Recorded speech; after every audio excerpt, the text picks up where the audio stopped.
তিনি মাঠের বাইরে চলে যাবেন। 10 নম্বর জার্সি খেলোয়াড় রাসেল তিনি মাঠে গেলেন।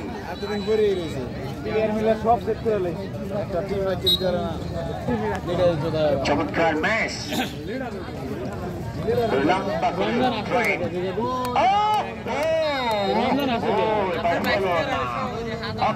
হলো না, অল্পের জন্য হলো না, চলে গেল গোল লাইনের বাইরে। প্রতিপক্ষ দলের রক্ষণ ভাগের একজন খেলোয়াড়ের গায়ে লেগে সেখান থেকে কর্নার কিক তিনি গেলেন সট্টা করবার জন্য। সেখান থেকে অবশ্য গোলরক্ষক মারুফ তিনি 3 কাঠের নিচে দাঁড়িয়ে রয়েছেন। এই পরন্ত বিকেলে যারা পদ্মা পাড়ের হাওয়া খেতে এসেছেন, হাওয়ায় যারা মিশে যেতে এসেছেন, তারাই তো উপভোগ করছেন এই চমৎকার ম্যাচ। কালো এক্সপ্রেটি সংঘ কর্তৃক আয়োজিত ফুটবল টুর্নামেন্ট 2025 এবারে ইমান ডাইলারম্যান রিফ্লেক্টেড হয়, বাধাপ্রাপ্ত। সেখান থেকে আবারও কিন্তু 33 জার্সি নাম্বার 7 শামীম, আবারও শামীম এখনো তার নিজের নিয়ন্ত্রণে। ব্যাক পাস হাসান, দুর্দান্ত খেলছেন মাঝমাঠে। এবার অবশ্য হাসান মেরামতের অধিকারী চমৎকার করেছিলেন। সেখান সুতরাং এই যে ফুটবলের যে দিকপাল সেটাকে ত্বরান্বিত করছেন। আগামীকালকে আরো একটা বিগ ম্যাচ। মোহাম্মদ সুজান ভাই অনেক ভালো মানুষ, ফুটবলের সঙ্গে ব্যবসা বাণিজ্য ছেড়ে পড়ে থাকেন। এবারে বাপায়ের শট চেষ্টা করলেন, এবার অবশ্য শখের রাখে মঞ্জু তিনি বাসি ইঙ্গিত করলেন, পতাকাটা উঠালেন। এবার হাসান শেষ পর্যন্ত গোল রক্ষক।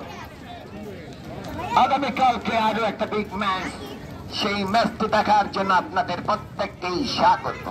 দ্য নিউ মিউচুয়াল একাদশ বনাম Padmarchar sporting club. The new mutual versus Padmarchar sporting club.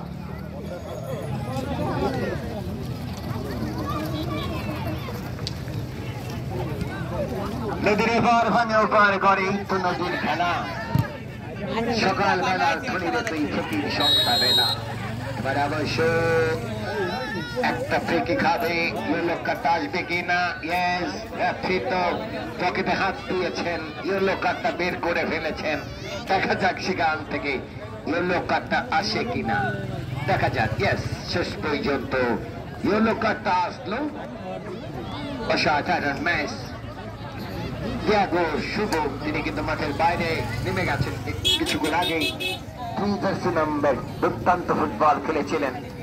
অবশ্য বাংলাদেশ জাতীয় দলের সাবেক ফুটবলার, যার নাম আপনারা সকলেই জানেন, সেই নারায়ণগঞ্জের ছেলে Faisal.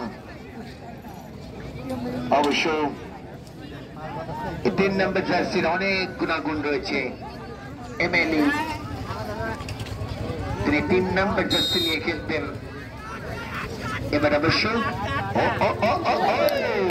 fantastic shot, great shot, অল্পের জন্য লক্ষ্যগ্রস্ত, সেটি চলে গেল গোল লাইনের বাইরে। 3-0 গোলের লিড।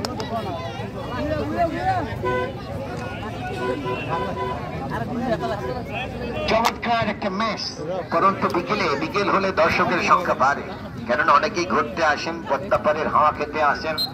অনেকেই কিন্তু যারা নদীর মধ্যে ট্রলার দিয়ে নৌকা দিয়ে ঘোরাঘুরি করেন, তারাও এক পলকের জন্য তাদের আই কন্ট্যাক্টটা রাখেন মাঠে, এবং কিছুটা হলেও 5 মিনিটের জন্য হলে নৌকাটা ভিড়িয়ে তারা মাঠের একটা পাশে দাঁড়িয়ে খেলা উপভোগ করেন। চমৎকার একটা ম্যাচ। আমরা যখন সমুদ্র সৈকতে ঘুরতে যেতাম, কক্সবাজার যেতাম, কুয়াকাটা যেতাম, এখন আর আমাদের সেটা দেখা লাগে না। আমরা যদি ইচ্ছে করি আমাদের এখানে এবারে গোল হতে পারে। অবশেষে গোল।